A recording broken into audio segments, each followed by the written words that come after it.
Hello guys, আমি চলে এলাম। আমি বিকালে ঘুরতে ঘুরতে আমার দোকানের দিকে দেখছি আমার ব্ল্যাক ডায়মন্ড খুব কাজ করছে। আর ব্ল্যাক ডায়মন্ড কাজ করলে আমার খুব ভালো লাগে। তাই পরে দেখছি এদিকে আমার একটা পার্সেল আছে। পার্সেলটা আমাকে ফোন করেছিল, আমার ফোনটা আমি উঠাইতে পাই নাই। তাই পার্সেল এদিকে ইয়াদিকে পার্সেলটা দিয়ে চলে গেছে, মানে বেশ ঠিক আছে। আর এদিকে দেখছি ও সেলটা খোলা লিখে আমাকে বলছে সেলটা খুলছে, মানে হ্যাঁ খুললো, তোর কোনো টেনশন নেই, যে গাড়ি খুল। আর এখানে দাদি মোরব্বা খুব বড় বড়, তোমরা জানো না। আর দাদি মোরব্বা মানে বলতে মোরব্বা ব্যবসা আছে, ও তোমরা খারাপ কিছু ভাবো না।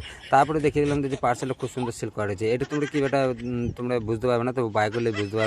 হ্যাঁ, এ সালে মনে করছে এটা বোম বেটে। আর বোম মনে করে ভ্রাম করে লাফিয়ে উঠে যায়, মানে এ সালারা একটি পার্সেল খুলছে, পার্সেলে কি বোম বোম আনে, এ সালারা কি ভয় গেল নি। আমি বললাম বেশ ঠিক আছে। এই সিরিঞ্জ আমি কি করি তোমরা বুঝতে পারছো না। এদিকে আমার পাখির বাচ্চাগুলো সব মরে গেছে। কেন মরে গেছে? 21টা 22টা আমার বাচ্চা মরে গেছে। তার জন্য আমি হ্যান্ড ফিটিংস করার জন্য ওই সিরিঞ্জটা অনলাইনে অর্ডার দিয়েছিলাম, কেন ডাক্তারখানাতে এই সিরিঞ্জটা পাওয়া যাচ্ছে না। তাই ওদের জন্য আমি একটা পাউডার করেছি, মানে অনেক রকমের কলাই দিয়ে একটা পাউডারকে ছাতুর মতন করে, তাই ওদিকে ঘুলে ঘুলে আমি সিরিঞ্জ করে হ্যান্ড ফিটিংস করে খাই। আর এদিকে হ্যান্ড ফিটিং করলে মানে এদের স্বাস্থ্য খুব ভালো থাকে, কেন এই বাচ্চাগুলো মরে যাচ্ছে, তার জন্য আমি এদিকে আলাদা করে